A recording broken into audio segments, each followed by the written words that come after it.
So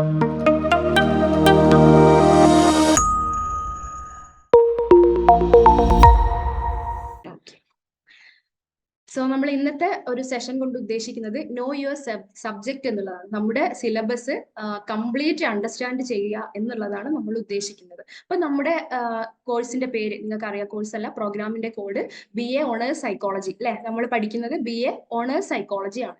അപ്പോൾ നമുക്കൊരു പ്രത്യേകത ഉണ്ട് അല്ലെ, നമ്മുടെ ഡിഗ്രിക്ക് ഓണേഴ്സ് സൈക്കോളജി ആണ് നമ്മൾ പഠിക്കുന്നത്, സാധാ ഒരു BA സൈക്കോളജി അല്ല. എന്താണ് ഓണേഴ്സ് സൈക്കോളജി കൊണ്ട് ഉദ്ദേശിക്കുന്നത്? കുറച്ചുകൂടെ ഇൻ ഡെപ്ത് ആയിട്ട് സിലബസിനെ കാണുക, അല്ലെങ്കിൽ നമ്മുടെ ഡിസിപ്ലിൻ ഒന്നും കൂടെ ഇൻഡെപ്ത് ആയിട്ട് പഠിക്കുക എന്നുള്ളതാണ് ഓണേഴ്സ് സൈക്കോളജി കൊണ്ട് ഉദ്ദേശിക്കുന്നത്. അപ്പൊ നമുക്ക് നോക്കാം. അപ്പൊ ആദ്യം കുറച്ച് ബേസിക്സ് നോക്കാം. പ്രോഗ്രാം കോഡ് നിങ്ങൾക്ക് അറിയാം അല്ലെ, നമ്മുടെ ഇഗ്നോയിൽ ഒരു പ്രത്യേകതയുണ്ട്. നമ്മുടെ കോഴ്സുകൾക്കാണെങ്കിലും പ്രോഗ്രാമുകൾക്കാണെങ്കിലും ഒക്കെ കോഡ് വെച്ചിട്ടാണ് അറിയപ്പെടുന്നത് അല്ലെ. അപ്പൊ നമ്മുടെ പ്രോഗ്രാമിന്റെ കോഡ് BA PCH എന്നാണ്. BA ഇൻ ഓണേഴ്സ് സൈക്കോളജി എന്നുള്ളതാണ് BA PCH. അപ്പൊ നമ്മുടെ ഒരു BA PCH എന്ന് പറയുന്ന പ്രോഗ്രാം ഓഫർ ചെയ്യുന്നത് സ്കൂൾ ഓഫ് സോഷ്യൽ സയൻസ് ആണ്. SOSS എന്ന് പറയുന്ന സ്കൂൾ ഓഫ് സോഷ്യൽ സയൻസിന്റെ അണ്ടറിലാണ് BA PCH പ്രോഗ്രാം വന്നിട്ടുള്ളത്. ഓക്കെ, അപ്പൊ എന്താണ് പ്രോഗ്രാമും കോഴ്സും രണ്ടും തമ്മിലുള്ള ഒരു വ്യത്യാസം? പ്രോഗ്രാം എന്ന് പറയുന്നത് നമ്മൾ പഠിക്കുന്ന സബ്ജക്ട് എന്നൊക്കെ നമ്മൾ പറയും അല്ലെ, ഏതാണ് എടുത്തിട്ടുള്ളത്, ഏത് സബ്ജക്റ്റ് ആണ് ചൂസ് ചെയ്തിട്ടുള്ളത് എന്നൊക്കെ ചോദിക്കും. അതാണ് പ്രോഗ്രാം കൊണ്ട് ഉദ്ദേശിക്കുന്നത്. കോഴ്സ് എന്ന് വെച്ചാൽ എന്താണ്? അതിന്റെ ഉള്ളിൽ നമ്മൾ പഠിക്കുന്ന ഓരോ പേപ്പേഴ്സ് ഉണ്ടല്ലോ. ഇതിപ്പോ for example introduction to psychology, statistics, biopsychology, ഇതിനെ നമ്മൾ കോഴ്സ് എന്നാണ് പറയുക. ഓക്കെ, ഇനി ഈ കോഴ്സിനെ തന്നെ ഈ ഓരോരോ കോഴ്സുകൾ എടുത്ത് നോക്കിക്കഴിഞ്ഞാലും അതിൽ നമുക്ക് കുറെ ബ്ലോക്കുകളും കുറെ യൂണിറ്റുകളുമാണ് പഠിക്കാനുള്ളത്. ഓക്കെ, അതെന്താന്ന് ഡീറ്റെയിൽ ആയിട്ട് നോക്കാം. അപ്പൊ നമ്മുടെ പ്രോഗ്രാം എന്താണ്? BA PCH അഥവാ BA ഓണേഴ്സ് സൈക്കോളജി ആണ് നമ്മുടെ പ്രോഗ്രാം. കോഴ്സ് എന്താണ്? ഓരോരോ അതിന്റെ ഉള്ളിൽ വരുന്ന ഓരോരോ പേപ്പേഴ്സ് ആണ്. For example BPCC 102, that is biopsychology. Block എന്ന് പറയുന്നത് ഈ പറയുന്ന കോഴ്സിനകത്തുള്ള നമ്മുടെ ഓരോ ചാപ്റ്റേഴ്സിനെയാണ് നമ്മൾ ബ്ലോക്കുകൾ എന്ന് പറയുന്നത്. ഓക്കെ, ഇനി ബ്ലോക്കിന്റെ ഉള്ളിൽ തന്നെ ഓരോ ബ്ലോക്കിനും ചിലപ്പോൾ 3 യൂണിറ്റോ 4 യൂണിറ്റോ ഒക്കെ ആക്കി തിരിച്ചിട്ടുണ്ട്. എന്ന് വെച്ചാൽ എന്താണ്? സബ് ചാപ്റ്റേഴ്സ് അല്ലെങ്കിൽ സബ് ബ്ലോക്ക് എന്നൊക്കെ നമ്മൾ പറയില്ലേ, ആ ഒരു രീതിയിൽ യൂണിറ്റ് ആക്കി തിരിച്ചിട്ടുണ്ട്. അപ്പോൾ ബ്ലോക്ക് എന്ന് പറയുമ്പോൾ ഒരു കോഴ്സിനകത്തുള്ള ബ്ലോക്കുകൾ അല്ലെങ്കിൽ എന്താ പറയാ, ചാപ്റ്റേഴ്സ് എന്നൊക്കെ പറയില്ലേ. അപ്പോൾ ഒരു ഫോർ എക്സാമ്പിൾ നെർവസ് സിസ്റ്റം എന്നുള്ള ഒരു ബ്ലോക്ക് നിങ്ങൾക്ക് ബയോസൈക്കോളജിയിൽ വരുന്നുണ്ട്. അതിന്റെ ഉള്ളിൽ വരുന്ന ഒരു യൂണിറ്റ് ആണ് പെരിഫറൽ നെർവസ് സിസ്റ്റം. ഓക്കെ, അപ്പൊ ഇതാണ് നമ്മുടെ ഒരു പഠനരീതി. പ്രോഗ്രാം, കോഴ്സ്, ആ കോഴ്സിൽ തന്നെ ബ്ലോക്ക്, യൂണിറ്റ്, ഇങ്ങനെയാണ് നമ്മൾ പഠിക്കുന്നത്. ഓക്കെ, അപ്പൊ നമ്മുടെ പ്രോഗ്രാം കോഡ് മറക്കരുത്, BA PCH ആണ് നമ്മുടെ പ്രോഗ്രാം കോഡ് വരുന്നത്. ഇനി നമുക്ക് ബ്ലോക്കുകളും യൂണിറ്റുകളും ഒക്കെ നമ്മൾ മനസ്സിലാക്കി. ക്രെഡിറ്റ് എന്ന് പറഞ്ഞാൽ നിങ്ങൾ കുറെ കണ്ടിട്ടുണ്ടാവും, ഓരോരോ കോഴ്സിനും ഇത്ര ക്രെഡിറ്റുകൾ ഉണ്ട്, ഇത്രയും ക്രെഡിറ്റ് ഉണ്ട് എന്നൊക്കെ പല സ്ഥലത്തും നിങ്ങൾ കണ്ടിട്ടുണ്ടാവും. അപ്പൊ എന്താണ് ക്രെഡിറ്റ് കൊണ്ട് ഉദ്ദേശിക്കുന്നത്? ഒരു ക്രെഡിറ്റ് എന്ന് പറഞ്ഞാൽ ഒരു ഏകദേശം ഒരു കോഴ്സിന് അല്ലെങ്കിൽ ഒരു സബ്ജക്റ്റ് നമുക്ക് തൽക്കാലം പറയാം അല്ലെ, ഒരു സബ്ജക്റ്റിന് പഠിച്ചു തീർക്കാൻ വേണ്ടി നമ്മൾ എത്ര ടൈം സ്പെൻഡ് ചെയ്യണം, അതാണ് ക്രെഡിറ്റ് കൊണ്ട് ഉദ്ദേശിക്കുന്നത്.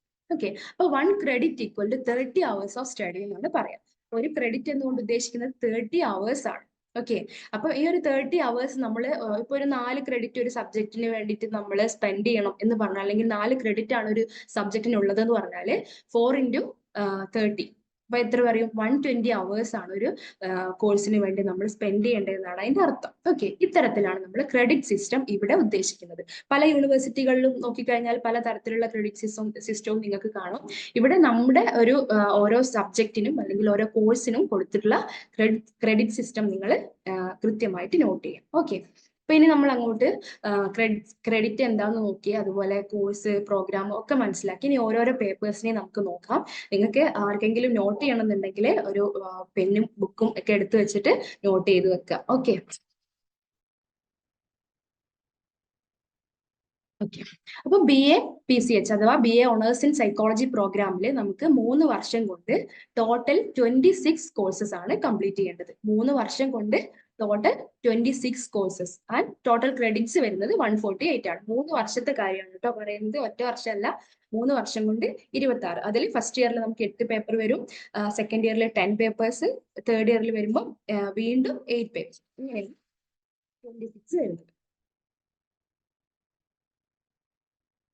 എല്ലാവരും ഒന്ന് മ്യൂട്ട് ചെയ്യണേ. ഓക്കെ, അപ്പൊ ഇയർ 1 നോക്കാം. നമുക്ക് ഫസ്റ്റ് ഇയർ നോക്കാം. ഇയർ 1 ടോട്ടൽ കോഴ്സസ് വരുന്നത് 8 ആണ്. Total credits 44. നമ്മൾ ഒരു എളുപ്പത്തിന് വേണ്ടിയിട്ട് ഒരു സെമസ്റ്റർ 1, 2 എന്നൊക്കെ കൊടുക്കുന്നതാണ്. നമുക്ക് എക്സാം ഇയർലി ആണ്, അത് നിങ്ങൾ എല്ലാവരും ഓർത്ത് വെക്കണം കേട്ടോ. ഇയർലി എക്സാം ആണ് നമുക്ക് വരുന്നത്, സെമസ്റ്റർ സിസ്റ്റം അല്ല. ഇയർ 2 10 കോഴ്സസും ക്രെഡിറ്റ്സ് 56ഉം, ഇയർ 3 കോഴ്സസ് 8ഉം ടോട്ടൽ ക്രെഡിറ്റ്സ് 48ഉം. ഇങ്ങനെയാണ് നമ്മുടെ 3 വർഷം വരുന്നത്. അപ്പൊ നമ്മളിപ്പോ ഫസ്റ്റ് ഇയറിന്റെ മാത്രമാണ് നോക്കുന്നത് കേട്ടോ. എങ്കിലും എങ്ങനെയൊക്കെയാണ് സബ്ജക്ട്സ് ഡിവൈഡ് ചെയ്തിട്ടുള്ളതെന്ന് ജസ്റ്റ് ഒന്ന് നോക്കാം. അപ്പം 14 കോർ കോഴ്സസ് ആണ് നമുക്ക് 3 വർഷം കൊണ്ട് തീർക്കാനുള്ളത്. കോർ കോഴ്സസ് എന്ന് പറഞ്ഞാൽ നമ്മുടെ മെയിൻ പേപ്പേഴ്സ് എന്നൊക്കെ പറയില്ലേ, നമ്മുടെ സൈക്കോളജിയുടെ മെയിൻ പേപ്പേഴ്സിനെയാണ് നമ്മൾ കോർ കോഴ്സസ് എന്ന് പറയുന്നത്. Total 14 core courses. ഇനി 4 ഡിസിപ്ലിൻ സ്പെസിഫിക് ഇലക്ടീവ്സ് ഉണ്ട്. ഡിസിപ്ലിൻ സ്പെസിഫിക് ഇലക്ടീവ്സ് എന്ന് പറഞ്ഞാൽ നമ്മൾ പഠിക്കുന്ന ഡിസിപ്ലിൻ സൈക്കോളജി ആണ് അല്ലെ. അപ്പൊ സൈക്കോളജിയിൽ ഊന്നിക്കൊണ്ട് പഠിക്കുന്ന ഇലക്ടീവ് പേപ്പറിനാണ് ഡിസിപ്ലിൻ സ്പെസിഫിക് എന്ന് പറയുന്നത്. 4 എണ്ണമാണ് വരുന്നത്. ഇനി 4 ജനറിക് ഇലക്ടീവ്സ് ഉണ്ട്. അതുപോലെ 2 എബിലിറ്റി എൻഹാൻസ്മെന്റ് കമ്പൽസറി കോഴ്സും 2 സ്കിൽ എൻഹാൻസ്മെന്റ് കമ്പൽസറി കോഴ്സും. ഇങ്ങനെയാണ് നമുക്ക് ടോട്ടൽ 26 കോഴ്സസ് വരുന്നത്. ഓക്കെ. അപ്പൊ 14 കോർ കോഴ്സസിന് 84 ക്രെഡിറ്റ്സ്, 4 ഡിസിപ്ലിൻ സ്പെസിഫിക്കിന് 24 ക്രെഡിറ്റ്, അതുപോലെ ബാക്കിയുള്ള ഡിസിപ്ലിൻ സ്പെസിഫിക്കും ജനറിക് ഇലക്റ്റീവും എബിലിറ്റി എൻഹാൻസ്മെന്റും സ്കിൽ എൻഹാൻസ്മെന്റും എല്ലാം നിങ്ങൾ ക്രെഡിറ്റ്സ് എത്രയുണ്ടെന്ന് ജസ്റ്റ് ഒന്ന് നോട്ട് ചെയ്തു. ഓക്കെ. അപ്പൊ എന്താണ് ഈ 14 കോർ കോഴ്സസ് കൊണ്ട് ഉദ്ദേശിക്കുന്നത്? ഒരു നമ്മളിപ്പോ പുതിയ ഒരു ഡിസിപ്ലിനിലേക്ക് അഥവാ സൈക്കോളജി എന്ന് പറയുന്ന പുതിയ ഡിസിപ്ലിനിലേക്ക് എൻറ്റർ ചെയ്തിരിക്കുകയാണ് അല്ലെ. അപ്പൊ അതിനെ പറ്റിയിട്ടുള്ള ഒരു ഫൗണ്ടേഷണൽ നോളജ് ഉണ്ടാക്കി വെക്കുക, ഒരു ബേസിക്സ്, കൃത്യമായ ഒരു ബേസിക്സ് ഉണ്ടാക്കിയെടുക്കുക. പിന്നീട് അങ്ങോട്ട് ഫസ്റ്റ് ഇയർ കഴിഞ്ഞ് സെക്കൻഡ് ഇയറിലേക്ക് പോകുമ്പോഴത്തേക്കും ഇൻഡെപ്ത് ആയിട്ട് സൈക്കോളജിയെ പറ്റി കൃത്യമായി അറിയാം എന്നുള്ളതാണ് നമ്മൾ കോർ കോഴ്സസ് കൊണ്ട് ഉദ്ദേശിക്കുന്നത്. ഓക്കെ. അപ്പോൾ ഓരോരോ കോർ കോഴ്സ് എടുത്താലും അതിലൊരു തിയറി കോമ്പണന്റും ഒരു പ്രാക്ടിക്കൽ അല്ലെങ്കിൽ ട്യൂട്ടോറിയൽ കോമ്പണന്റും ഉണ്ടാവും. ഓക്കെ.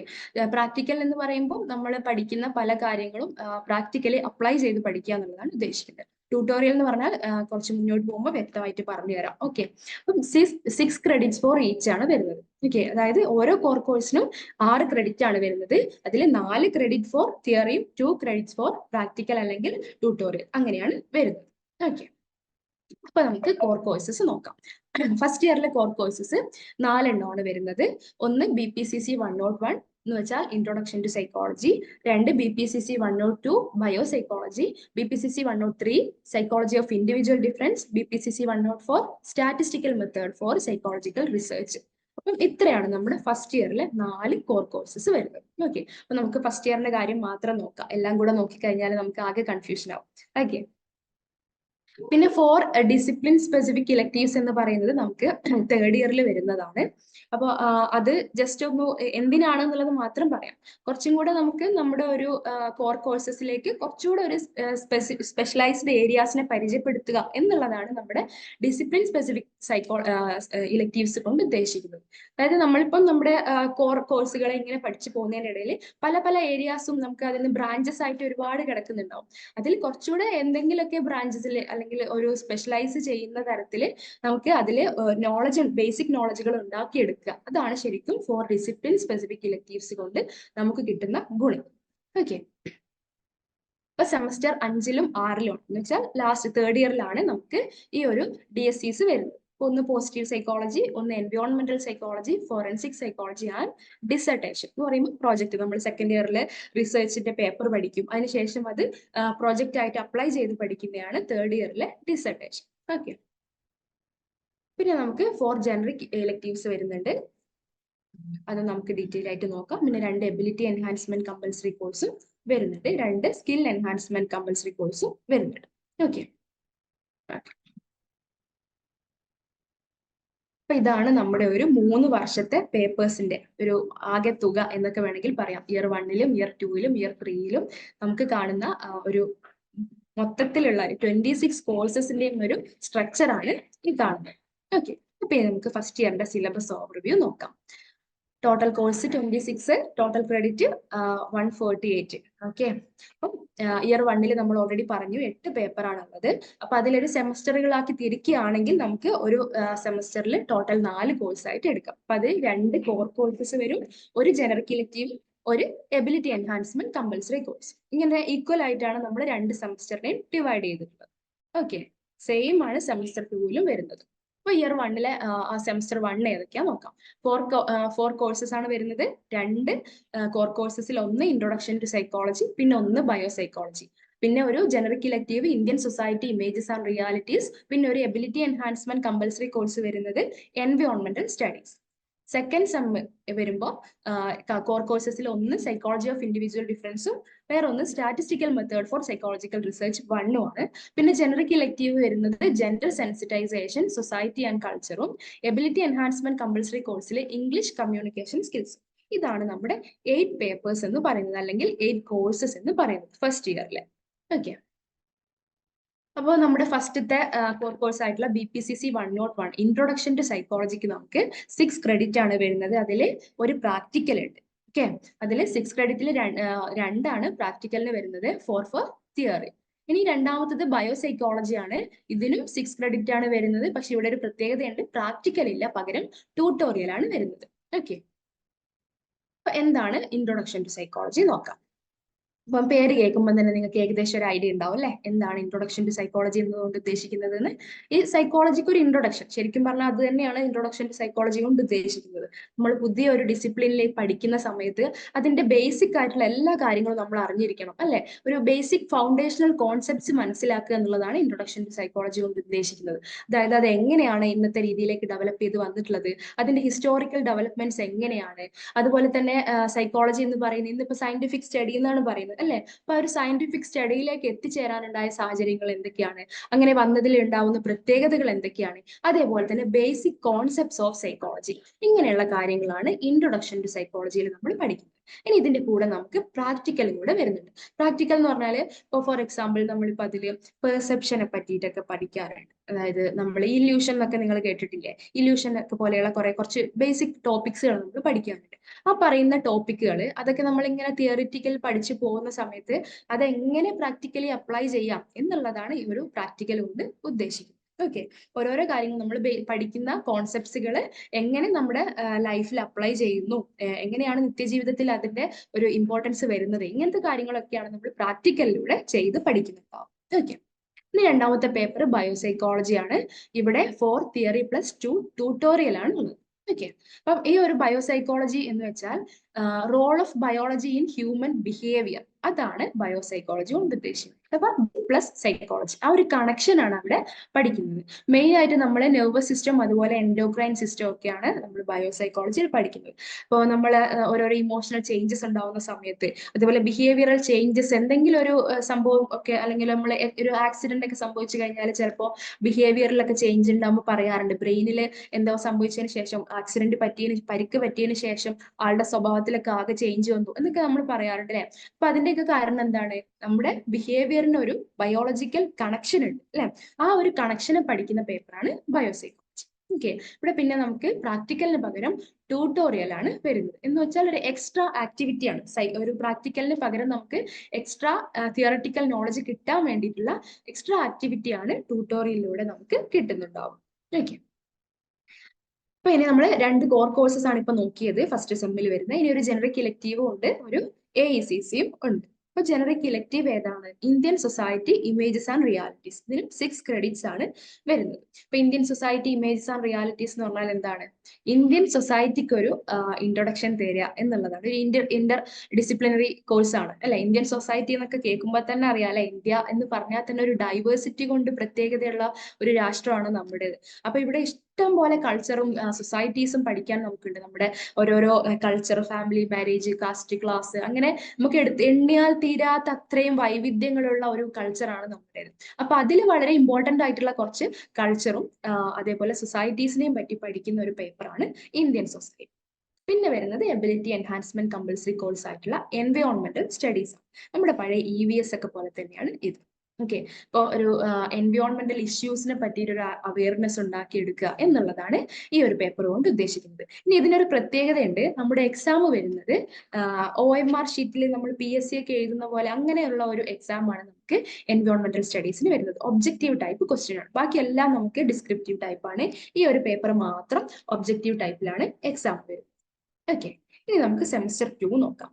ടു കോർ കോഴ്സസ് ആണ് ഇവിടെയും സെയിം ഫസ്റ്റ് സെമ്മിൽ വരുന്ന പോലെ തന്നെ ടു കോർ കോഴ്സസ് ആണ് വരുന്നത്. ഒന്ന് സൈക്കോളജി ഓഫ് ഇൻഡിവിജ്വൽ ഡിഫറൻസും മറ്റൊന്ന് statistical method for psychological research 1. Okay, അപ്പോൾ ഇൻഡിവിജ്വൽ ഡിഫറൻസ് എന്താ നോക്കാം. നമ്മൾ ഇൻട്രൊഡക്ഷൻ ടു സൈക്കോളജി പഠിച്ചു അല്ലെ, സൈക്കോളജിയുടെ ഒരു ബേസിക്സും ബേസിക് കോൺസെപ്റ്റുകളും ഒക്കെ പഠിച്ചു. ഇനി നമ്മൾ കുറച്ചും കൂടെ സൈക്കോളജിക്കൽ ട്രേഡ്സിനെ ഇൻവോൾവ് ചെയ്ത് പഠിക്കുന്ന ഒരു പേപ്പറാണ് സൈക്കോളജി ഓഫ് ഇൻഡിവിജ്വൽ ഡിഫറൻസ് എന്ന് പറയുന്നത്. Like personality, intelligence, aptitude, motivation, creativity, ഇതൊക്കെ ഓരോ ഇൻഡിവിജ്വലിനെയും സംബന്ധിക്കുന്ന കാര്യങ്ങളാണ് അല്ലെ. ഓരോരോ ഇൻഡിവിജ്വലിനും യുണീക്ക് ആയിട്ട് പറയപ്പെടുന്ന കാര്യങ്ങളാണ് നമ്മുടെ പേഴ്സണാലിറ്റി, ഇന്റലിജൻസ് പോലെയുള്ള പേപ്പേഴ്സ്. അപ്പം ഈ ഒരു യുണീക്ക് ആയിട്ടുള്ള പ്രത്യേകതകളെ പറ്റി പഠിക്കുന്ന ഒരു പേപ്പറാണ് psychology of individual difference. Okay, ഓരോരോ ഇൻഡിവിജ്വലും ഡിഫറെന്റ് ആണ്. ആ ഒരു ആശയത്തിൽ നിന്ന് പഠിക്കുന്ന കുറച്ച് കാര്യങ്ങളാണ് ഈ ഒരു പേപ്പറിൽ വരുന്നത്. ഓക്കെ, അപ്പൊ ഇവിടെ നമുക്ക് പ്രാക്ടിക്കൽസ് ഉണ്ട്. തിയറട്ടിക്കൽ കോൺസെപ്റ്റിന് പുറമെ 2 പ്രാക്ടിക്കൽ നമുക്ക് വരുന്നുണ്ട്. ഏതെങ്കിലും ഇപ്പൊ ഫോർ എക്സാമ്പിൾ പേഴ്സണാലിറ്റി, ഇന്റലിജൻസ് ഒക്കെ നമ്മൾ പഠിക്കുന്നുണ്ട് അല്ലെ. അപ്പൊ അതെങ്ങനെ വേറൊരാളുടെ അസസ് ചെയ്യാം, വേറൊരാളുടെ പേഴ്സണാലിറ്റി എങ്ങനെ മനസ്സിലാക്കാം, വേറൊരാളുടെ ഇന്റലിജൻസ് എങ്ങനെ മനസ്സിലാക്കാം, ഇതൊക്കെയാണ് നമ്മൾ പ്രാക്ടിക്കലിലൂടെ പഠിക്കുന്നത്. ഓക്കെ, ഇപ്പം സൈക്കോളജി ഓഫ് ഇൻഡിവിജ്വൽ ഡിഫറൻസിൽ ഇത്രയും 4 ബ്ലോക്കുകളാണുള്ളത്. ഒന്ന് ജസ്റ്റ് കൊടുത്തു എന്ന് മാത്രം. പിന്നെ അടുത്തത് നമ്മുടെ രണ്ടാമത്തെ കോർ കോഴ്സസ്, സെമസ്റ്റർ 2-ലെ രണ്ടാമത്തെ കോർ കോഴ്സസ് സ്റ്റാറ്റിയാണ്. Statistical method for psychological research 1. ഇവിടെ നമുക്ക് 6 ക്രെഡിറ്റ്സ് ആണ് വരുന്നത്. 4 തിയറി പ്ലസ് 2 ട്യൂട്ടോറിയൽ ആണ് സ്റ്റാറ്റിക്കും വരുന്നത്. അപ്പൊ എന്താണ് സ്റ്റാറ്റി, എന്താണ് സൈക്കോളജിയിൽ ഒരു സ്റ്റാറ്റിക് എന്താ കാര്യം അല്ലെ. അപ്പൊ ഇവിടെ മാത്സ് എന്ന രീതിയിലൊന്നും നിങ്ങൾ സ്റ്റാറ്റിനെ നോക്കി കാണരുത്.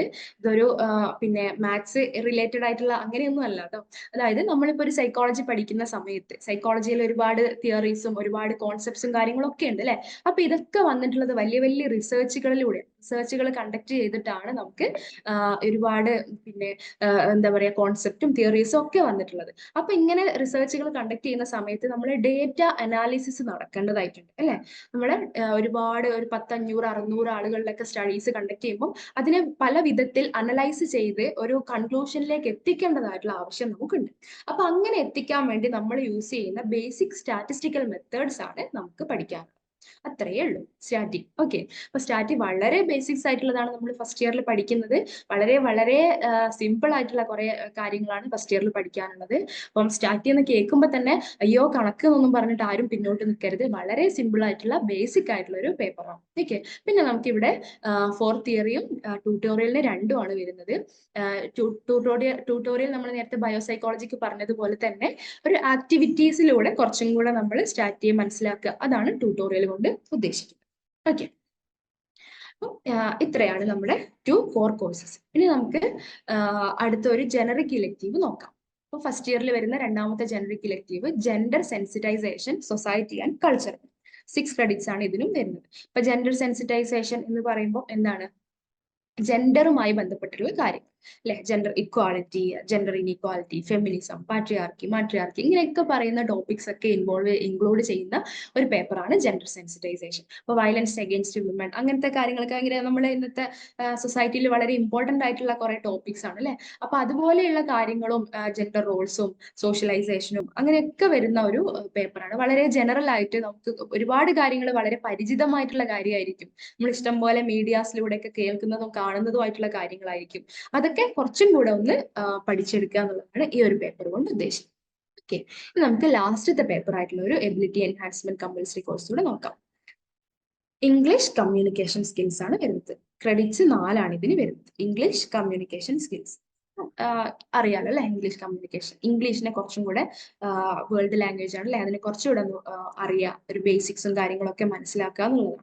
അപ്പം ഇവിടെ നമ്മള് പിന്നെ സ്പീക്കിങ്ങും റീഡിങ്ങും റൈറ്റിങ്ങും അങ്ങനത്തെ കാര്യങ്ങളൊക്കെ വരുന്നുണ്ട്. വളരെ ഇതും നേരത്തെ പറഞ്ഞതുപോലെ ബേസിക്സ് ആയിട്ടുള്ള കുറെ കാര്യങ്ങളാണ് ഇംഗ്ലീഷിൽ നമ്മൾ പഠിക്കുന്നത്. ലെറ്റർ ഉണ്ടാക്കലും മെയിൽ ഉണ്ടാക്കലും പ്രസന്റേഷൻ ഉണ്ടാക്കലും അങ്ങനെയുള്ള കാര്യങ്ങളൊക്കെയാണ് ഈ ഒരു പേപ്പറിൽ നമുക്ക് വരുന്നത്. അപ്പൊ ഇത്രയാണ് നമ്മുടെ 8 പേപ്പേഴ്സ്.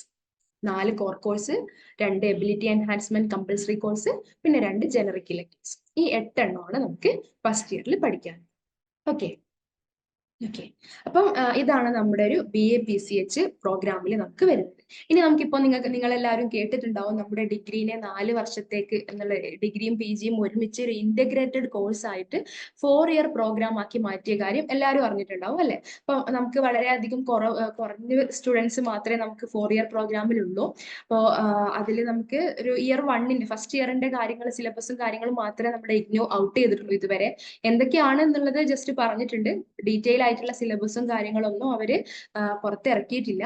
ഇതുവരെ വന്നത് പ്രകാരം നമുക്ക് ഫസ്റ്റ് ഇയറിലുള്ള കോഴ്സസ് ഏതൊക്കെയാണെന്ന് നോക്കാം. ടോട്ടൽ 8 കോഴ്സസ് ആണ് ഫസ്റ്റ് ഇയറിൽ വരുന്നത്. ക്രെഡിറ്റ്സ് 54 ആണ് 4 ഇയർ പ്രോഗ്രാമുകാർക്കുള്ളത്. ഓക്കെ. അപ്പൊ ഇവിടെ ഒരു വ്യത്യാസം ഉള്ളത് എന്താന്ന് വെച്ചാൽ നമ്മുടെ കോർ കോഴ്സസിൽ ചെറിയ ചേഞ്ച് ഉണ്ട്. ഓക്കെ. കോർ കോഴ്സ് നമുക്ക് 3 ഇയർ പ്രോഗ്രാമുകാർക്ക് 4 ഉണ്ടാവുമ്പോൾ 4 ഇയർ പ്രോഗ്രാമുകാർക്ക് 2 കോർ കോഴ്സസേ വരുന്നു. ഓക്കെ. ബാക്കിയൊക്കെ ഇലക്ടീവ്സ് ആണ് വരുന്നത്. നമുക്ക് എങ്ങനെയാ നോക്കാം. ഇയർ 1 ടോട്ടൽ കോഴ്സസ് 8 ആണ് വരുന്നത്. 2 കോർ കോഴ്സസ്, ഒരു ഇന്റർ ഡിസിപ്ലിനറി, ഒരു എബിലിറ്റി എൻഹാൻസ്മെന്റ്, ഒരു value added course, 2 vocational course, 1 skill enhancement course. ഇങ്ങനെയാണ് 8 കോഴ്സസ് ടോട്ടൽ നമുക്ക് വരുന്നത്. ഓക്കെ. അപ്പൊ 2 കോർ കോഴ്സസ് എന്ന് പറഞ്ഞാൽ ഒന്ന് BPCC 101 that is introduction to psychology ആണ്, നേരത്തെ നമ്മൾ പറഞ്ഞ സെയിം പേപ്പർ. രണ്ടാമത്തത് BPCC 107 that is social psychology. Social psychology എന്ന് പറഞ്ഞു കഴിഞ്ഞാൽ നമ്മളിപ്പം ഹ്യൂമൻ ബീയിങ് ആസ് എ പിന്നെന്താ പറയുക സോഷ്യൽ ആനിമൽ എന്നൊക്കെ പറയാറുണ്ട് അല്ലെ? അപ്പൊ ഒരു സൊസൈറ്റിയിൽ നമ്മൾ ചെയ്യുന്ന ബിഹേവിയർസ്, നമ്മൾ ഇടപഴകുന്ന രീതികള്, മറ്റുള്ളവരെ നമ്മളെ എങ്ങനെ ഇൻഫ്ലുവൻസ് ചെയ്യുന്നു, നമ്മൾ മറ്റുള്ളവരെ എങ്ങനെ ഇൻഫ്ലുവൻസ് ചെയ്യുന്നു, പ്ലീസിങ് ചെയ്യുന്നത് എങ്ങനെ, ആഡ്സ്, അങ്ങനെ ഒരു സൊസൈറ്റിയിൽ ജീവിക്കുന്ന സമയത്ത് ഒരു മനുഷ്യനിൽ ഉണ്ടാവുന്ന സ്വഭാവങ്ങളും അതിന്റെ പ്രത്യേകതകളും ഒക്കെ പറയുന്ന മനസ്സിലാക്കി തരുന്ന ഒരു പേപ്പറാണ് BPCC 107 that is social psychology. Okay. ഇനി ഇന്റർ ഡിസിപ്ലിനറി കോഴ്സിൽ ഒന്ന് വരുന്നത് നിങ്ങൾക്ക് ഡിസാസ്റ്റർ മാനേജ്മെന്റും മറ്റൊന്ന് നേരത്തെ പറഞ്ഞ പോലെ ഇന്ത്യൻ സൊസൈറ്റി ഇമേജസ് ആൻഡ് റിയാലിറ്റീസും ആണ്. പിന്നെ ഒരു എബിലിറ്റി എൻഹാൻസ്മെന്റ് കോഴ്സ് ആയിട്ട് എൻവയോൺമെന്റൽ സ്റ്റഡീസ് തന്നെയാണ് നിങ്ങൾക്കും വരുന്നത്. പിന്നെ ഒരു വാല്യൂ ആഡഡ് കോഴ്സ് എന്ന് പറഞ്ഞത് വരുന്നുണ്ട് ദാറ്റ് ഇസ് വാല്യൂ എഡ്യൂക്കേഷൻ. പിന്നെ വൊക്കേഷണൽ കോഴ്സ് ആയിട്ട് 2 വരുന്നുണ്ട്. ഒന്ന് എന്റർപ്രണർഷിപ്പും മറ്റൊന്ന് പേഴ്സണൽ സെല്ലിംഗ് ആൻഡ് സെയിൽസ്മാൻഷിപ്പും ആണ്. പിന്നെ സ്കിൽ എൻഹാൻസ്മെന്റിൽ കമ്പ്യൂട്ടർ ആപ്ലിക്കേഷൻ ആൻഡ് ബിസിനസ് ആണ് വരുന്നത്. ഇങ്ങനെയാണ് 8 കോഴ്സസ് 4 ഇയർ പ്രോഗ്രാമുകാർക്ക് വരുന്നത്. ഓക്കെ. അപ്പൊ ഇതിന്റെ ഡീറ്റെയിൽ ആയിട്ടുള്ള സിലബസും കാര്യങ്ങളും ഒക്കെ അത്രയും വ്യക്തമായിട്ട് ഇഗ്നു പുറത്തിറക്കിയിട്ടില്ല. സെക്കൻഡ് ഇയറും തേർഡ് ഇയറും ഒന്നും ഇതുവരെ പുറത്തിറക്കിയിട്ടില്ല. അത് വരുന്നതിനനുസരിച്ച് നിങ്ങളെ അപ്ഡേറ്റ് ചെയ്യുന്നതായിരിക്കും. എന്തെങ്കിലും ഡൗട്ട്സ് ഉണ്ടെങ്കിൽ നിങ്ങൾ മെന്റേഴ്സുമായിട്ട് കണക്ട് ചെയ്യാം. ഓക്കെ. അപ്പോൾ ഇത്രയാണ് നമ്മുടെ ഒരു ഫസ്റ്റ് ഇയറിന്റെ സിലബസ് എന്ന് പറയുന്നത്. പ്രാക്ടിക്കൽ ഉണ്ടെന്ന് പറഞ്ഞിട്ടില്ലേ ഫസ്റ്റ് സെമിസ്റ്ററിലും കണ്ട്? അതെന്താ ഓക്കെ. പ്രാക്ടിക്കൽ പ്രാക്ടിക്കൽ ഞാൻ പറയാം കേട്ടോ. സബ്ജക്ട്സിന്റെ കാര്യത്തിൽ 4 ഇയറും ഇതും കണ്ടിട്ട് കുഴപ്പമൊന്നുമില്ലല്ലോ, കൺഫ്യൂഷൻ ഒന്നും ആയില്ലല്ലോ, അതുകൊണ്ട് ജസ്റ്റ് ചോദിച്ചു എന്നേ ഉള്ളൂ കേട്ടോ. 4 ഇയറും 3 ഇയറും തമ്മിലുള്ള വ്യത്യാസം എന്താണ്? എന്താ വരുന്നത്? PG കൂടെ ഇന്റഗ്രേറ്റ് ചെയ്ത് വരുന്നതാണോ 4 ഇയറിൽ അതെ വരുന്നത്? അതെ അതെ. നമ്മൾ 4 ഇയർ എന്ന് പറയുമ്പോൾ നമുക്ക് പിന്നെ ഡിഗ്രിയും PGയും ഒരുമിച്ച് ഇന്റഗ്രേറ്റഡിലൂടെ ഡിഗ്രിയും PGയും തീരും. അതാണ് 4 ഇയർ കൊണ്ട് ഉദ്ദേശിക്കുന്നത്. 3 ഇയർ ആകുമ്പോൾ നമുക്ക് ഡിഗ്രി മാത്രമേ കിട്ടുള്ളൂ. എന്നിട്ട് അതിനുശേഷം നമ്മുടെ PG നമ്മൾ സെപ്പറേറ്റ് ചെയ്യണം. 2 വർഷം PG ചെയ്യണം. ഇന്റഗ്രേറ്റഡ് കോഴ്സ് എടുക്കുന്ന ആൾക്കാർക്ക് UG PG ഒരുമിച്ച് കിട്ടും. ഇനി അവർക്ക് 3 വർഷത്തിൽ സ്റ്റോപ്പ് ചെയ്ത് പോവുകയാണെങ്കിലും 3 വർഷം കൊണ്ട് അവർ സ്റ്റോപ്പ് ചെയ്ത് ക്വിറ്റ് ചെയ്ത് പോവുകയാണെങ്കിലും ഡിഗ്രിയുടെ സർട്ടിഫിക്കറ്റ് കിട്ടും. ഓക്കെ. അങ്ങനെ ഒരു പ്രത്യേകത കൂടെ ഈ ഒരു ഇന്റഗ്രേറ്റഡ് കോഴ്സിനുണ്ട്. മാം, ഞാൻ 2023 ജാനുവരിയിൽ ജോയിൻ ചെയ്തതാണ്. ഫസ്റ്റ് ഇയർ എക്സാം എഴുതിയിട്ടില്ല. അപ്പൊ എനിക്ക് 4 ഇയർ ഉണ്ടാവില്ലല്ലോ ഫസ്റ്റ് ഇയർ എക്സാം. ഞാൻ ഈ ഡിസംബറിലാണ് എഴുതാൻ പോണേ. അപ്പോ ഉണ്ടാവില്ലല്ലോ?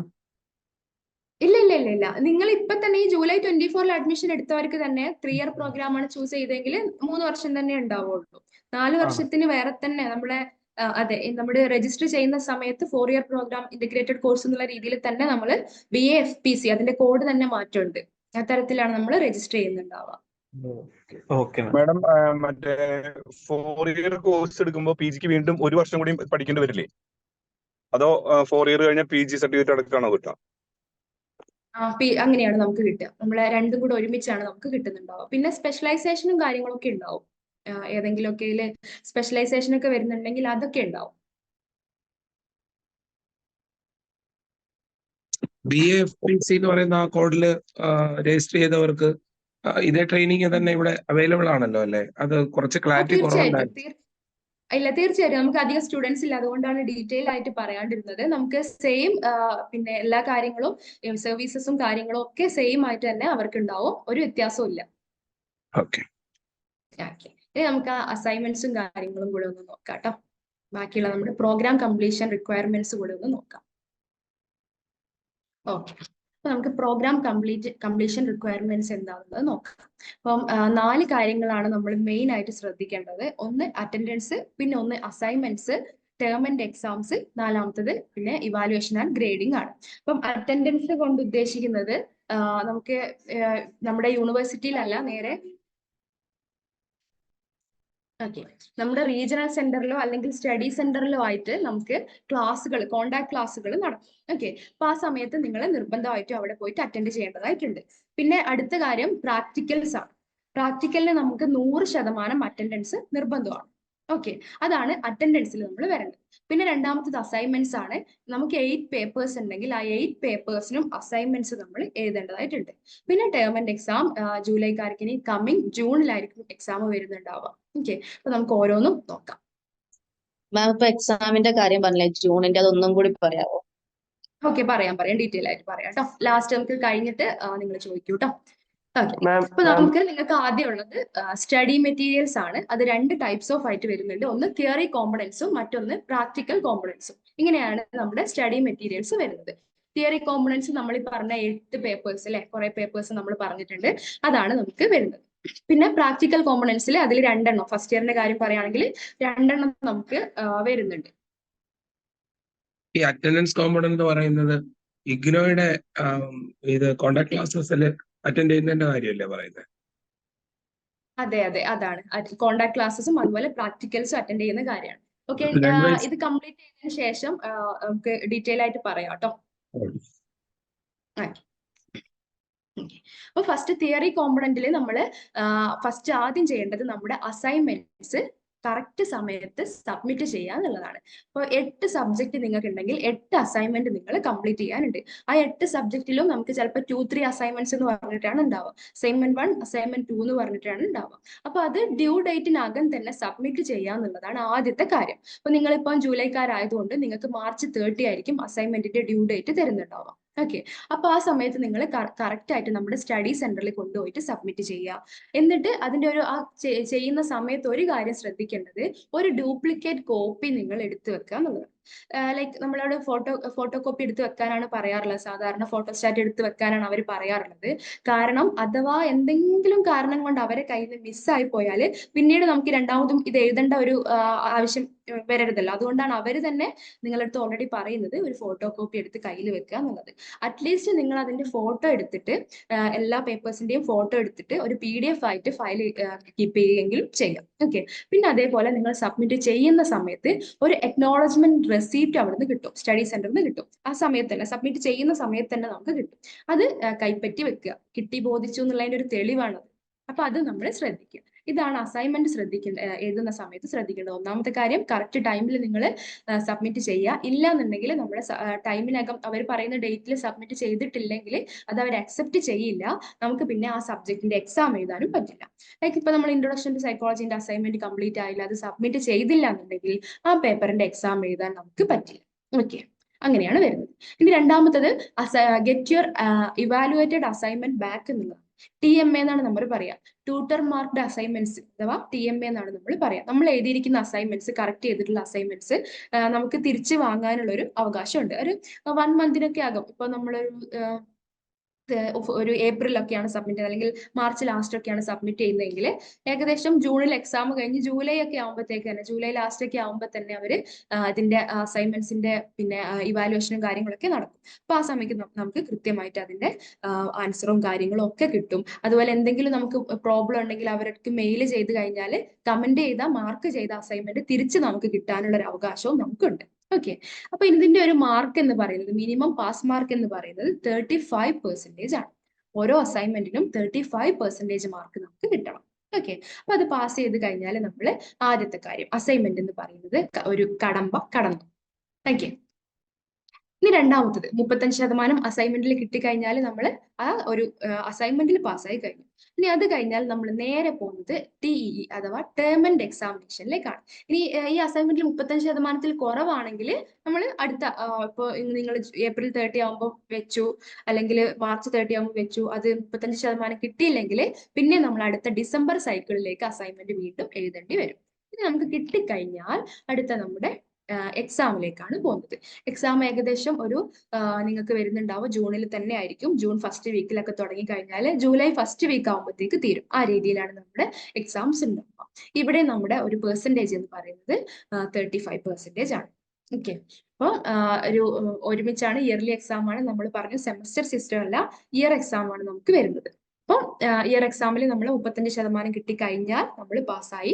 അതിന് 35 കിട്ടിയില്ലെങ്കിൽ, ഇപ്പൊ 50-ൽ 18 നിങ്ങളുടെ മാർക്ക്, ഒരു 15 കിട്ടിയെന്നുണ്ടെങ്കിൽ അടുത്ത സമയത്തേക്ക് അടുത്ത ഒരു ഡിസംബർ ടൈമിൽ തന്നെ അടുത്ത എക്സാം ഉണ്ടാവും. അപ്പോൾ വീണ്ടും അപ്ലൈ ചെയ്തിട്ട് വീണ്ടും നിങ്ങൾ എക്സാം എഴുതുക. ഇതാണ് നമ്മുടെ എക്സാമിന്റെ രീതി.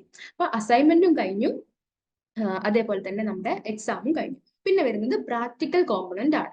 തിയറി കോമ്പണന്റ് വിട്ടാൽ പിന്നെ പ്രാക്ടിക്കൽ കോമ്പണന്റ് ഉണ്ട്. അപ്പൊ പ്രാക്ടിക്കലിന്റെ ഒരു പ്രത്യേകത നേരത്തെ പറഞ്ഞതുപോലെ അറ്റൻഡൻസ് ഈസ് മാൻഡേറ്ററി. 100% അറ്റൻഡൻസ് നിങ്ങൾക്ക് ഉണ്ടായിരിക്കണം. സ്റ്റഡി സെന്ററിൽ വെച്ചിട്ടായിരിക്കും നമ്മുടെ പ്രാക്ടിക്കൽ ക്ലാസ്സുകൾ നടത്തുന്നുണ്ടാവും. ഇപ്പോൾ നമ്മളൊരു JDT ആണ് നിങ്ങളുടെ ഒരു സ്റ്റഡി സെന്റർ എന്ന് വെച്ചാൽ അവർ മെയിൽ അയക്കും നിങ്ങൾക്ക്, ഇന്ന ദിവസങ്ങളിൽ പ്രാക്ടിക്കൽ ക്ലാസ് നടക്കുന്നുണ്ട്. അത് എക്സാമിന് ശേഷമാണ്, ജൂണിൽ എക്സാമിന് ശേഷമാണ് അവർ സാധാരണ നടത്തുക. 2 ദിവസത്തെ കാര്യമൊക്കെ ഉണ്ടാവും, ഒരു ശനി ഞായറൊക്കെ അടുപ്പിച്ചായിരിക്കും വെക്കുന്നുണ്ടാവുക.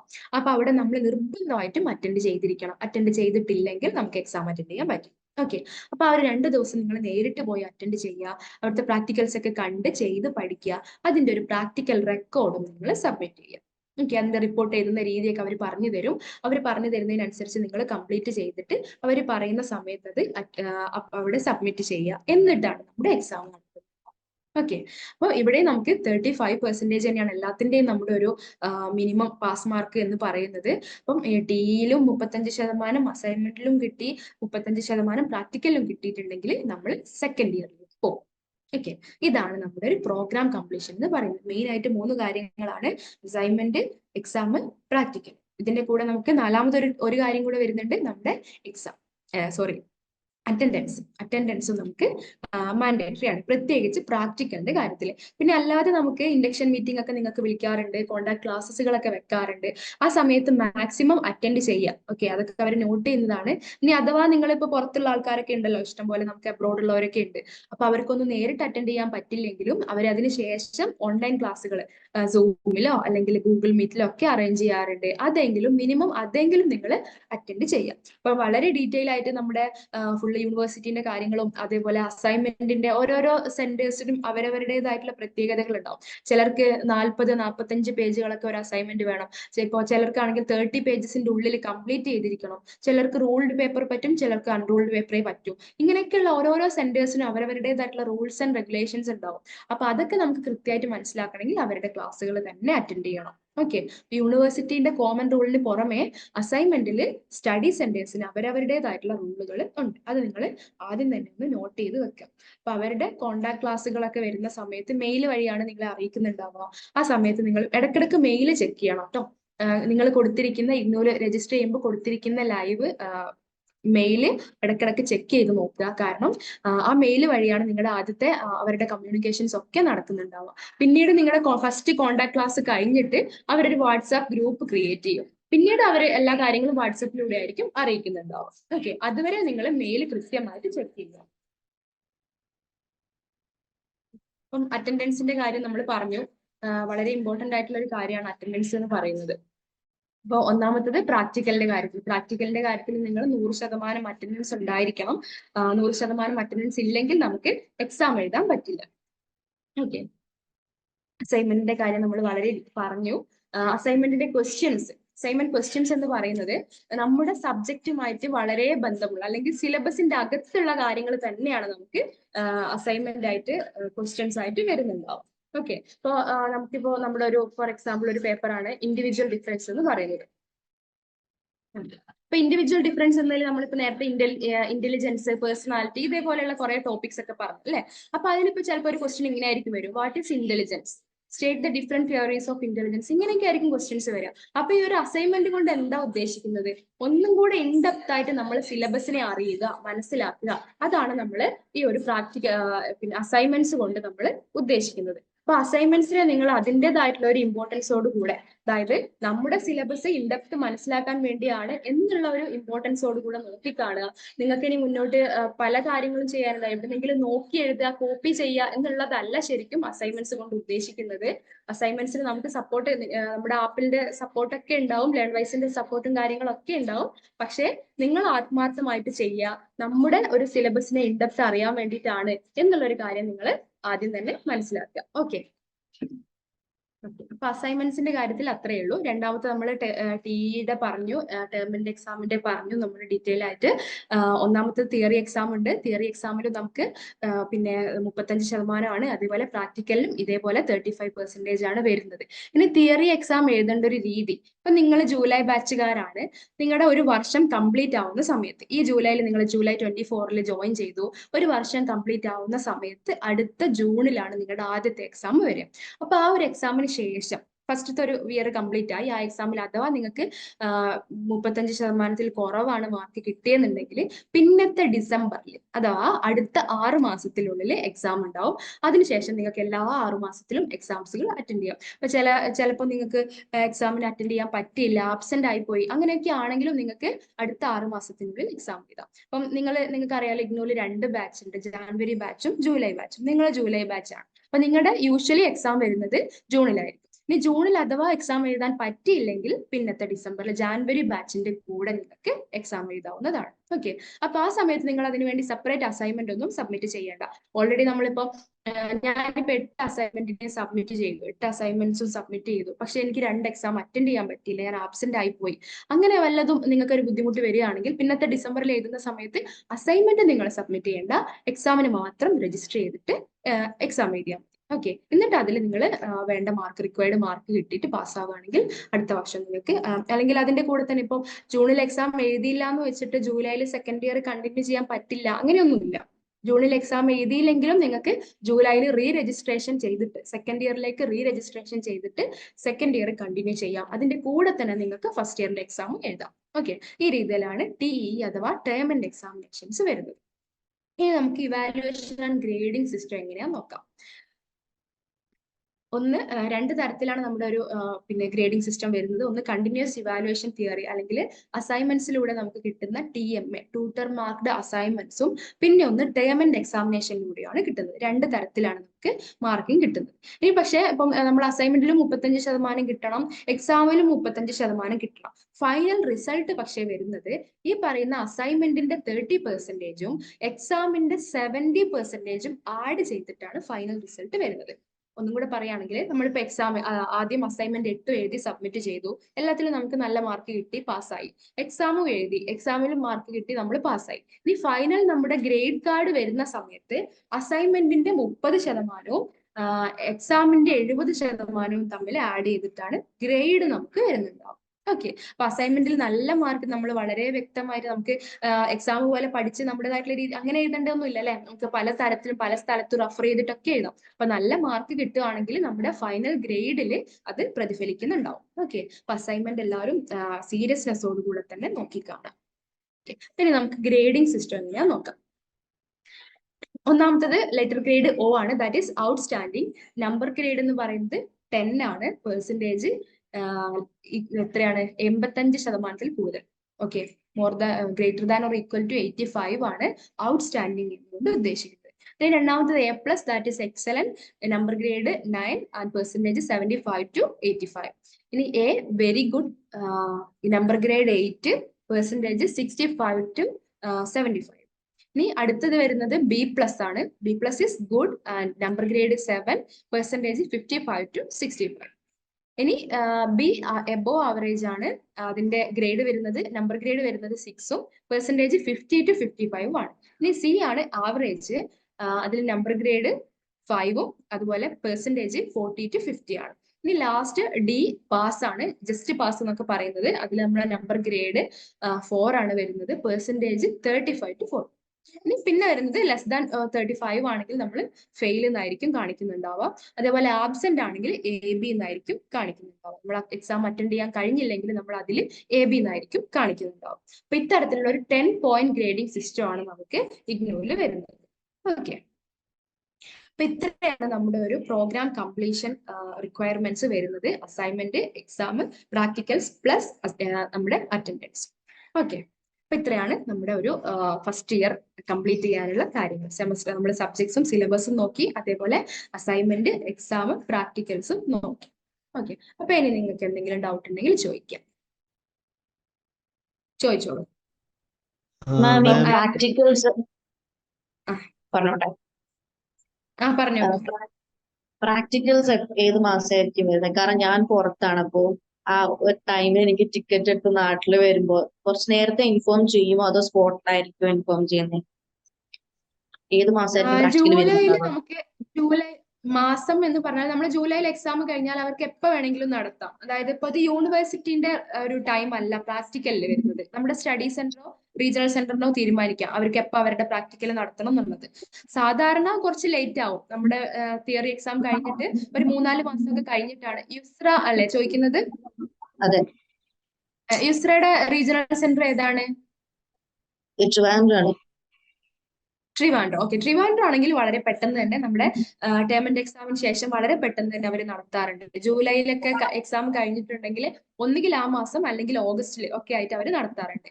അവരടുത്ത് ചോദിച്ചാൽ നമ്മൾ എക്സാമിന് സമയത്ത് രജിസ്റ്റർ ചെയ്യുമ്പോൾ തന്നെ ആ സ്റ്റഡി സെന്ററിൽ വിളിച്ച് ചോദിച്ചാൽ അവർ കൃത്യമായിട്ട് പറഞ്ഞു. ഓക്കെ, അപ്പൊ അസൈൻമെന്റ്സ് എപ്പോഴാണ് സബ്മിറ്റ് ചെയ്യേണ്ടത്? അസൈൻമെന്റ് ഇപ്പൊ വരുന്ന ഒരു ഡേറ്റ് മാർച്ച് 30 ആണ്. ഇനി അതിൽ എന്തെങ്കിലും ചേഞ്ച് അവർക്ക് വരുത്താം. സ്റ്റഡി സെന്ററിനോ റീജിയണൽ സെന്ററിനോ അവർക്ക് എന്തെങ്കിലും ചേഞ്ച് വരുത്താം. എന്തെങ്കിലും ചേഞ്ച് ഉണ്ടെങ്കിൽ അവർ നിങ്ങളെ ഇൻഫോം ചെയ്യും. നിങ്ങൾക്ക് ഒരു വാട്സ്ആപ്പ് ഗ്രൂപ്പ് ഒക്കെ അപ്പത്തേക്ക് സ്റ്റഡി സെന്ററിന്റെ വാട്സ്ആപ്പ് ഗ്രൂപ്പ് ഉണ്ടാവും. അതിൽ അവർ ഇൻഫോം ചെയ്യും. മാർച്ച് 30 ആണ് ഇപ്പോൾ ഉള്ളൊരു ഡേറ്റ്. Thank you. യൂഷ്വലി അത് ഏപ്രിലേക്കൊക്കെ നീളാറുണ്ട്. ഏപ്രിൽ 30 ഒക്കെയാണ് സാധാരണ വരാറുള്ളത്. അത് നിങ്ങൾ നേരിട്ട് സബ്മിറ്റ് ചെയ്യണം എന്നില്ല. അപ്പൊ പുറത്തുള്ളതൊക്കെ ആണെങ്കിൽ അവരോടുകൂടാണ് പറയുന്നത്. അസൈൻമെന്റ് നമ്മൾ തന്നെ നേരിട്ട് പോയി സബ്മിറ്റ് ചെയ്യണം എന്നില്ല. അതിൽ വേറെ ആരെങ്കിലും പോയി സബ്മിറ്റ് ചെയ്താലും മതി. അതായത് നമുക്ക് അതിൽ ഫ്രണ്ട് ഷീറ്റ് എന്നൊക്കെ പറഞ്ഞിട്ട് നമ്മുടെ പേഴ്സണൽ ഡേറ്റാസും അതുപോലെ സബ്ജക്ട്സ് റിലേറ്റഡ് ഡേറ്റാസും ഒക്കെ അതിൽ ഫില്ല് ചെയ്യാൻ കുറെ ഉണ്ട്. അതൊക്കെ ഫില്ല് ചെയ്തിട്ട് നമ്മുടെ സൈനൊക്കെ ഇട്ട് കഴിഞ്ഞാൽ വേറെ ആർക്ക് വേണമെങ്കിലും സബ്മിറ്റ് ചെയ്യാം. നമ്മൾ ചെയ്ത വെച്ചത് അസൈൻമെന്റ്സ് തിരിച്ചെടുക്കേണ്ടതാണോ അത്? അങ്ങനെയില്ല, നമുക്ക് വേണമെങ്കിൽ അത് തിരിച്ചു വാങ്ങാം. നമുക്ക് ആവശ്യമുണ്ടെങ്കിൽ നമുക്കത് തിരിച്ചു വാങ്ങാം. അവരെ മെയിൽ ചെയ്താൽ, റിക്വസ്റ്റ് ചെയ്താൽ അവർ തരും. മാം, നമ്മൾ എക്സാം എഴുതി അസൈൻമെന്റും ചെയ്ത് ഈ പ്രാക്ടിക്കൽ ക്ലാസ്സിന് പങ്കെടുക്കാൻ പറ്റിയില്ലെങ്കിലോ പിന്നീട് ചാൻസ് തരുമോ? പിന്നീട് അത് അവരെ കോണ്ടാക്ട് ചെയ്തിട്ട് സ്റ്റഡി സെന്ററിനെ കോണ്ടാക്ട് ചെയ്തിട്ട് കാര്യം പറയാം. ഡയറക്റ്റ് അവരുടെ അടുത്ത് പറയാം അറ്റൻഡ് ചെയ്യാൻ പറ്റിയില്ല എന്നുള്ള രീതിയിൽ. എന്നാൽ അവർ അടുത്ത വർഷത്തെ അല്ലെങ്കിൽ നമുക്ക് ശേഷമുള്ള ബാച്ചിന്റെ കൂടെ അവരെ ആഡ് ചെയ്യും. ഈ ബാംഗ്ലൂർ സ്റ്റഡി സെന്റർ ഏതാന്ന് എങ്ങനെ അറിയാം? ഇങ്ങനെ ബാംഗ്ലൂർ സ്റ്റഡി സെന്റർ ഏതാ? ബാംഗ്ലൂരാണോ? ആ. ബാംഗ്ലൂർ റീജിയണൽ സെന്റർ ഉണ്ട് ബാംഗ്ലൂര്. പിന്നെ സ്റ്റഡി സെന്റേഴ്സ് ഏതാന്നുള്ളത് നിങ്ങളുടെ ചൂസ് ചെയ്തിട്ടുള്ളത് ഏതാന്നുള്ളത് നിങ്ങൾ അഡ്മിഷൻ എടുത്ത സമയത്ത് ഉണ്ടാവും.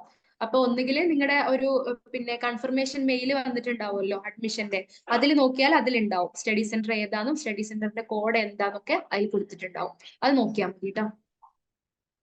ഓക്കെ. ബാംഗ്ലൂർ ആണെങ്കിലും നേരത്തെ പറഞ്ഞ പോലെ പ്രാക്ടിക്കൽസ് ഒക്കെ കറക്റ്റ് ടൈമിലാണ് അവർ യൂഷ്വലി നടത്താറുള്ളത്. ഏകദേശം ഒരു ഓഗസ്റ്റ് ആകുമ്പോഴത്തേക്ക് തന്നെ തീർക്കാറുണ്ട്. ഈ പ്രാക്ടിക്കൽ കോണ്ടാക്ട് ക്ലാസ്സസ് വരുന്നത് സാറ്റർഡേ സൺഡേ ആയിരിക്കുമോ? ഏത് ക്ലിയർ ആയില്ല. കോണ്ടാക്ട് ക്ലാസ്സുകള് സാറ്റർഡേ ആൻഡ് സൺഡേ ആയിരിക്കും വരുന്നത്?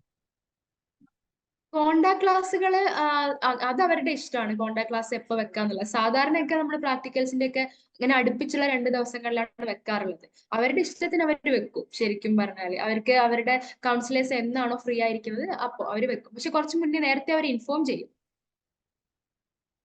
ഇപ്പൊ അത് ലൈവ് ക്ലാസ് അറ്റൻഡ് ചെയ്യാൻ പറ്റിയില്ലെങ്കിൽ ഓൺലൈൻ വഴി അറ്റൻഡ് ചെയ്യാവുന്ന എന്തെങ്കിലും സൗകര്യം ഉണ്ടോ? ഇല്ല കേട്ടോ, പ്രാക്ടിക്കലിനില്ല. അല്ലാതെയുള്ള ക്ലാസ്സുകൾ ഓൺലൈൻ ഗൂഗിൾ മീറ്റിലോ സൂമിലോ അവർ അറേഞ്ച് ചെയ്യും.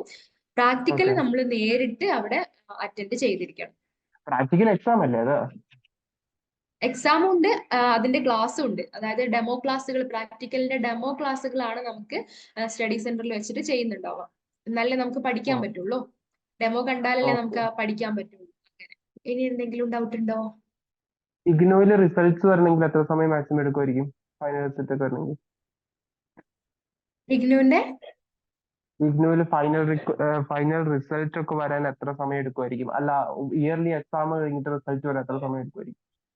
1 മാസമൊക്കെ എടുക്കുള്ളൂ. ഇപ്പൊ നമ്മളെ ഈ ജൂണിൽ എക്സാം എഴുതി കഴിഞ്ഞവരുടെ റിസൾട്ട് വന്നു തുടങ്ങി. ഈ ആഴ്ച, ഈ കഴിഞ്ഞ സാറ്റർഡേ മുതൽ വന്നു തുടങ്ങിയിട്ടുണ്ട്. ഓക്കെ. ഓക്കെ, അത്രേ ഉള്ളൂ. അത്ര ദിവസം, ചിലപ്പോൾ 2 ആഴ്ച അവർ നോക്കി തീരുന്നതിനനുസരിച്ച്. നമുക്കിപ്പോ സാധാരണ ഒരു യൂണിവേഴ്സിറ്റിന്റെ റിസൾട്ട് പോലെ എല്ലാം ഒരുമിച്ചല്ല ഇഗ്നൂല് വരിക. ഇവർ നോക്കി തീരുന്നതിനനുസരിച്ച് ഓരോ പേപ്പറിന്റെ അല്ലെങ്കിൽ 2 പേപ്പറിന്റെ ഒക്കെ ആയിട്ട് അങ്ങനെ തരും. അപ്പൊ നമുക്ക് ഒരു 2 ആഴ്ചയോ 1 മാസമോ അത്രയ്ക്ക് ആകുമ്പോഴത്തേക്ക് റിസൾട്ടുകൾ വന്നു തുടങ്ങും. ഹലോ ഇനി എന്തെങ്കിലും ഹലോ ഞാനേ ആ, ടൂറിസം കയറിയിട്ടൊരു ലൈറ്റ് ആയി പോയി. എനിക്ക് ആ ഫസ്റ്റ് കണ്ടന്റ് ഒന്നുകൂടി റിപ്പീറ്റ് ചെയ്ത് പറയാൻ പറ്റുമോ? സബ്ജക്ട്സും സിലബസും. കുഴപ്പമില്ല കേട്ടോ. ഇതിന്റെ റെക്കോർഡഡ് അവൈലബിൾ ആയിരിക്കും. നമ്മൾ വരുന്ന സമയത്ത് മെന്റേഴ്സ് ഷെയർ ചെയ്ത് തരും കേട്ടോ. റെക്കോർഡഡ് യൂട്യൂബിൽ അവൈലബിൾ ആയിരിക്കും. അപ്പൊ ഷെയർ ചെയ്ത് തരും. അപ്പൊ കണ്ടാൽ മതി കേട്ടോ. മാം, ഈ ഓക്കെ ക്ലാസ് ഈ അറ്റൻഡൻസ് 100% ഉണ്ടാവണം എന്ന് പറഞ്ഞത് ആ, ഇപ്പോ ഈ സെന്റേഴ്സ് അറേഞ്ച് ചെയ്യുന്ന ആ ഒരു ഡെമോ ക്ലാസ്സസ് ആണോ ഈ അറ്റൻഡൻസ് രേഖപ്പെടുത്തുന്നത്? അതെ അതെ അതെ. സെന്റേഴ്സ് അറേഞ്ച് ചെയ്യുന്ന ഓക്കെ. പ്രാക്ടിക്കലിന്റെ ഡെമോ ക്ലാസ്സിലാണ് 100% വരേണ്ടത്.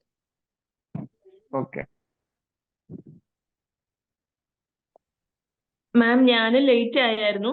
മാം നേരത്തെ പറഞ്ഞിരുന്നോ എന്ന് എനിക്കറിയില്ല. നമ്മുടെ ഈ ഓരോ സബ്ജക്റ്റിന്റെയും ക്ലാസ്സുകൾ നമുക്ക് അതെങ്ങനെയാ നമുക്കത് അവൈലബിൾ ആവുക? ലൈവായിട്ട് നമുക്ക് ഓരോ കറക്റ്റ് ടൈമിംഗ് ഉണ്ടോ അത് അറ്റൻഡ് ചെയ്യാനായിട്ട്? അവരുടെ സെന്റേഴ്സ് അവർക്ക് ഇഷ്ടത്തിന് അവർക്ക് തീരുമാനിക്കാം. സാധാരണ നടക്കുന്നത് എങ്ങനെയാന്ന് വെച്ചാല് ഒരു ദിവസം ഒരു പേപ്പർ കംപ്ലീറ്റ് സിലബസ് മൊത്തം അവർ പറഞ്ഞു പോകും. ഓക്കെ, അങ്ങനെ ഒരു 8 ദിവസം കൊണ്ട് നിങ്ങളുടെ 8 പേപ്പേഴ്സും തീർക്കുക. അതിൽ യൂഷ്വലി ഇലക്ടീവ്സ് ഒന്നും അങ്ങനെ എടുക്കാറില്ല. നമ്മുടെ കോർ പേപ്പേഴ്സ് മാത്രമാണ് എടുക്കാറുള്ളത്. അങ്ങനെയാണ് ഒരു സെന്റേഴ്സിന്റെ. പക്ഷെ എന്ന് വെച്ചിട്ട് അതിനെ അങ്ങനെ നിസ്സാരമാക്കിയിട്ട് നിങ്ങൾ കാണണ്ട. കാരണം വളരെ എക്സ്പീരിയൻസ്ഡ് ആയിട്ടുള്ള പ്രൊഫസേഴ്സ് ഒക്കെ ആയിരിക്കും ക്ലാസ് എടുക്കുന്നുണ്ടാവുക. അപ്പൊ അതിൻ്റെതായിട്ടുള്ള ഒരു ഇമ്പോർട്ടൻസ് ഉണ്ടാവും. ഓക്കെ, മാം അങ്ങനെയാണ് സാധാരണ. ഈ തിയറി ക്ലാസ്സസിന്റെ കാര്യമാണോ പറയുന്നത്? തിയറി ക്ലാസിന്റെ അവസ്ഥയാണ് പറഞ്ഞത്. പ്രാക്ടിക്കൽ ആണെങ്കിൽ 2 എണ്ണമാണ് നമുക്ക് പ്രാക്ടിക്കൽ ഉള്ളത്. ഇൻട്രൊഡക്ഷൻ ടു സൈക്കോളജി, അതേപോലെ ഇൻഡിവിജ്വൽ ഡിഫറൻസിനും. അപ്പൊ ഇതിന് രണ്ടിനും ഒരു ദിവസം ഒരു ഫുൾ ഡേ ഒന്നിനും ഒരു ഫുൾ ഡേ വേറൊന്നിനും ആയിട്ട് അങ്ങനെയാണ് ക്ലാസ് എടുക്കുക. എന്നിട്ട് അതിന്റെ റെക്കോർഡും അതുപോലെ റിപ്പോർട്ട് കാര്യങ്ങളൊക്കെ അവർ പറഞ്ഞു തരും. അതിനനുസരിച്ച് നമ്മൾ റെക്കോർഡ് തയ്യാറാക്കുക, അവർക്ക് സബ്മിറ്റ് ചെയ്യുക. അങ്ങനെയാണ്. ഹലോ, ഈ ക്ലാസ് നടന്നുകൊണ്ടിരിക്കുന്ന സമയത്ത് നമുക്ക് ഇങ്ങനെ നോട്ട് ലെക്ചർ നോട്ട് ഇങ്ങനൊന്നും നടക്കില്ല. നമുക്ക് നോട്ട്സ് വേറെ കിട്ടും അല്ലേ? നോട്ട്സ് സെന്ററിന്റെ കാര്യമാണോ പറഞ്ഞത്? പ്രാക്ടിക്കലിന്റെ കാര്യമാണോ പറഞ്ഞത്? അല്ല, പ്രാക്ടിക്കലിന്റെ അല്ല, തിയറി ക്ലാസ്സസിന്റെ കാര്യം. തിയറി ക്ലാസ്സസ് നിങ്ങൾക്ക് ഞാൻ പറഞ്ഞില്ല, ഒരുപാട് ക്ലാസ്സസ് ഒന്നും ഉണ്ടാവില്ല. പിന്നെ ഒരു ക്ലാസ് ഒക്കെ, ഒരു പേപ്പറിന് ഒരു ക്ലാസ് എന്നുള്ള തരത്തിലൊക്കെയാണ് ഉണ്ടാവുക. അവിടെ നോട്ട്സ് ആയിട്ട് നിങ്ങൾക്ക് കിട്ടുമൊന്നുമില്ല. അവിടുന്ന് നിങ്ങൾക്ക് കിട്ടുന്നത് ടെക്സ്റ്റ് ബുക്കാണ്. അത് യൂണിവേഴ്സിറ്റിയിൽ നിന്ന് ടെക്സ്റ്റ് ബുക്ക് നേരിട്ട് കിട്ടും. പിന്നെ ഉള്ള നിങ്ങളുടെ ക്ലാസ്സുകളാണ് നമ്മുടെ ലേൺവൈസിന്റെ ക്ലാസ്സുകളാണ് നിങ്ങൾക്കുള്ളത്. അതില് നോട്ട്സും കാര്യങ്ങളും ഒക്കെ ഉണ്ട്. എല്ലാം ആപ്പിലായിരിക്കും ഉണ്ടാവുക. ആപ്പിൽ നിങ്ങൾക്ക് വാല്യൂ ആഡഡ് നോട്ട്സും SLM-ഉം ക്ലാസ്സുകളും അതിന്റെ റിവിഷനും ലൈവ് റിവിഷനും ഒക്കെ ഉണ്ടാവും. Okay, hello ma'am, hello hello text ബുക്കുകളൊക്കെ നമുക്ക് എപ്പോഴാ കിട്ടുക? ഹലോ, എന്താ പറഞ്ഞേ? ഹലോ, ടെക്സ്റ്റ് ബുക്കുകൾ ജുബി പറഞ്ഞോളൂ. ടെക്സ്റ്റ് ബുക്കുകൾ അത് കംപ്ലീറ്റ് യൂണിവേഴ്സിറ്റിന്റെ ഡിപ്പെൻഡൻസിലാണുള്ളത്. അവരെ ഇഷ്യൂ ചെയ്യുന്ന സമയത്ത് സാധാരണ ഒരു 3-4 മാസമൊക്കെ എന്തായാലും ആവാറുണ്ട്. നമ്മളെ വീട്ടിലെത്തിക്കും. അവര് പോസ്റ്റ് വഴി വീട്ടിലെത്തിച്ച് തരും. പക്ഷെ ടൈം എടുക്കും, ഹലോ കുറച്ച് സമയം എടുക്കും. ഒരു 3-4 മാസം എടുക്കും. ഷെർലി പറഞ്ഞു. മാം, ഈ ക്ലാസ് എപ്പം തുടങ്ങും? നമ്മുടെ ഓൺലൈൻ ക്ലാസ് മീൻസ് സൈക്കോളജിയുടെ ക്ലാസ്സസ് എപ്പോൾ തുടങ്ങും? ലേൺവൈസിന്റെ ക്ലാസ്സുകളാണെങ്കിൽ ഈ ഒരു നമ്മുടെ ഓറിയന്റേഷൻ സെഷൻസ് എൻഡ് ചെയ്യുന്ന സമയത്ത് സ്റ്റാർട്ട് ചെയ്യും. ഓഗസ്റ്റ് ഫസ്റ്റ് വീക്കിലാണ് നമ്മളിപ്പോൾ ടൈം ടേബിൾ വെച്ചിട്ടുള്ളത്. ലാസ്റ്റ് നിങ്ങൾക്ക് ടൈം ടേബിൾ ലോഞ്ച് ചെയ്യുന്നതോടുകൂടെ ക്ലാസ്സുകൾ തുടങ്ങും. ഏകദേശം ഒരു ഐ തിങ്ക് 5-ാം തീയതി തോന്നുന്നു, August 5th മൺഡേ വരുന്നതെന്ന് തോന്നുന്നു. അപ്പൊ അന്നായിരിക്കും ഏകദേശം സ്റ്റാർട്ട് ചെയ്യുക, അന്നായിരിക്കും നമ്മൾ ഇൻഫോം ചെയ്യാം കേട്ടോ. Okay okay, thank you. Orientations time complete തന്നെയായിരിക്കോ? ക്ലാസിന്റെ ടൈം ഈ ഒരു ടൈം ആയിരിക്കോ? ക്ലാസിന്റെ ടൈം നമുക്ക് യൂഷ്വലി 7 to 9 ഇടയിൽ 1 hour സെഷൻ ആയിരിക്കും ഉണ്ടാവുക, ലൈവ് ക്ലാസ്സുകൾ. അല്ലാത്ത റെക്കോർഡഡ് ക്ലാസ്സുകൾ നിങ്ങൾക്ക് എപ്പോൾ വേണമെങ്കിലും കാണാം, നിങ്ങളുടെ സൗകര്യത്തിന് സമയത്തിനനുസരിച്ച്. ലൈവ് ക്ലാസ്സുകൾ 7 to 9 ഇടയിൽ ഏതെങ്കിലും ഒരു 1 hour, 7:30-ആവാം, 8 മണിക്കാവാം, അങ്ങനെയൊക്കെ ആവാം.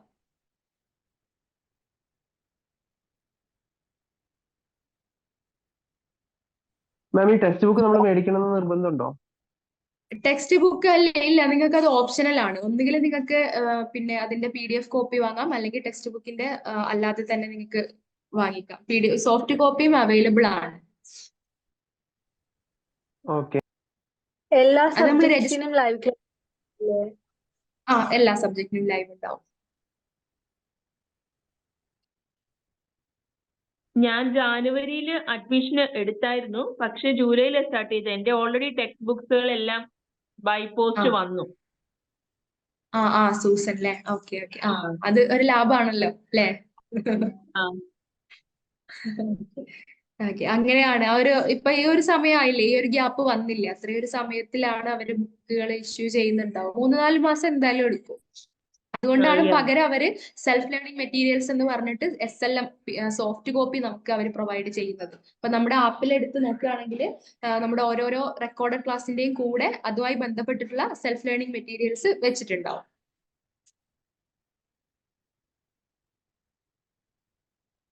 മാം, ഇതിൽ കുറെ റെക്കോർഡഡ് ക്ലാസ്സുകളൊക്കെ നമ്മൾ നോക്കുമ്പോൾ കിടക്കുന്നുണ്ടല്ലോ. നമുക്കിപ്പം ലൈവ് ക്ലാസ് എടുക്കുമ്പോൾ ആ റെക്കോർഡഡ് ക്ലാസ്സസ് ശരിക്കും നമ്മൾ കോൺസെൻട്രേറ്റ് ചെയ്ത് നോക്കിയാൽ പോരെ, അല്ലാതെ ഇതിൽ നേരത്തെ കിടക്കുന്നതൊക്കെ നമ്മള് അല്ല, നേരത്തെ കിടക്കുന്നതാണ് നിങ്ങളുടെ ഒറിജിനൽ ഒരു റെക്കോർഡഡ് ക്ലാസ്, മെയിൻ ക്ലാസ്സുകൾ എന്ന് പറയുന്നത്. അത് കണ്ടിട്ടാണ് നിങ്ങൾ ലൈവ് റിവിഷൻസ് അറ്റൻഡ് ചെയ്യുക. ഓക്കെ, ടൈം ടേബിൾ തരുമ്പോൾ നിങ്ങൾക്ക് ഒന്നും കൂടെ ക്ലിയർ ആയിക്കോളും. ഫസ്റ്റ് നിങ്ങൾ അതിൽ കാണുന്ന പോലെ ഓരോരോ ലെസൺസ് ആയിട്ട് കാണുക, ഓരോ പേപ്പേഴ്സിന്റെ ഓരോ സബ്ജക്റ്റിന്റെ ലെസൺസ് ആയിട്ട് കാണുക. ഒരു ബ്ലോക്ക് കംപ്ലീറ്റ് ആവുന്ന സമയത്ത് അതിന്റെ ലൈവ് റിവിഷൻ ഉണ്ടാവും. ആ രീതിയിലാണ് നമുക്ക് ഉണ്ടാവുക.